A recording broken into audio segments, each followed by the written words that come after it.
Aujourd'hui, nous allons voir comment trouver la médiane dans une série statistique. Nous allons nous intéresser à la taille de ces personnages.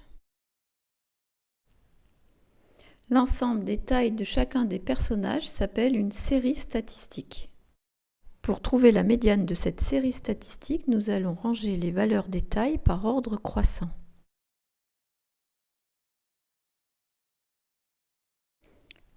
Voici un tableau dans lequel sont rangées par ordre croissant les tailles de tous les personnages. La valeur médiane de cette série statistique est la taille de la femme en vert. Pourquoi? Parce qu'elle a 3 personnages à sa gauche qui ont une taille inférieure ou égale à sa taille et 3 personnages à sa droite qui ont une taille supérieure ou égale à sa taille. La valeur médiane crée donc 2 groupes qui ont le même effectif. J'ai un groupe de 3 personnages qui ont une valeur inférieure ou égale à 7,2 et j'ai un groupe de 3 personnages qui ont une valeur supérieure ou égale à 7,2. La médiane est de 7,2. L'effectif de la série précédente était de 7. Maintenant, nous prenons un effectif de 6 personnages. Nous allons nous intéresser à nouveau à leur taille. Pour trouver la médiane, il faut les ranger par ordre croissant. Cherchons la valeur qui va partager ce groupe en 2 sous-groupes de même effectif.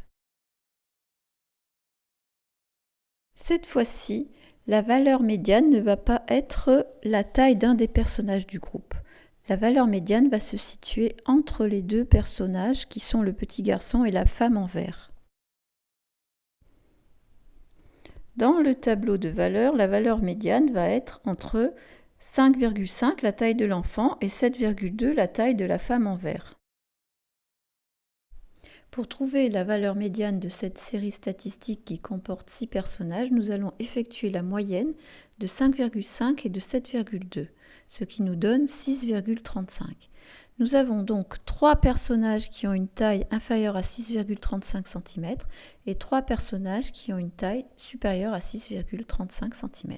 C'est la valeur médiane. En résumé, pour trouver la valeur médiane, on range toujours les valeurs par ordre croissant. Si l'effectif est 7, la valeur médiane est la 4e valeur. Si l'effectif est 6, la valeur médiane sera la moyenne de la 3e et de la 4e valeur. Si l'effectif total est 9, un nombre impair, la valeur médiane sera la 5e valeur. Il y a un groupe de 4 valeurs avant la médiane et un groupe de 4 valeurs après la médiane. Donc pour trouver la position de la valeur médiane quand l'effectif est impair, on prend l'effectif, on ajoute 1 et on divise par 2. 9 plus 1 égale 10, 10 divisé par 2 égale 5. La valeur médiane est à la 5e position. Par contre, si l'effectif est 10, la valeur médiane sera la moyenne de la 5e valeur et de la 6e valeur.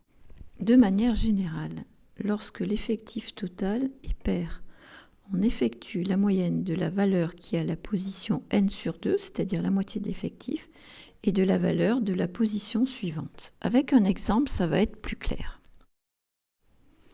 Prenons l'exemple d'une classe de 3e 1 qui est composée de 21 élèves. L'effectif total est impair. Voici leurs notes.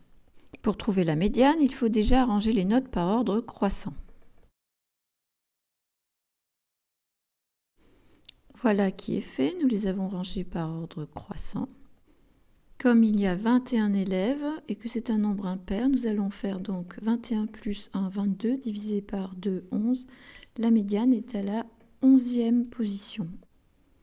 La médiane est 13. Il y a 10 notes qui sont inférieures ou égales à 13 et 10 notes qui sont supérieures ou égales à 13. Maintenant, nous allons prendre un exemple avec un effectif de 20 élèves. 20 est un nombre pair. Je les ai rangés par ordre croissant.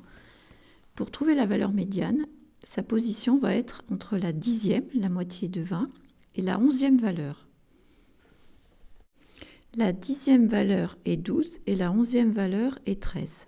La médiane se situe entre 12 et 13, c'est 12,5.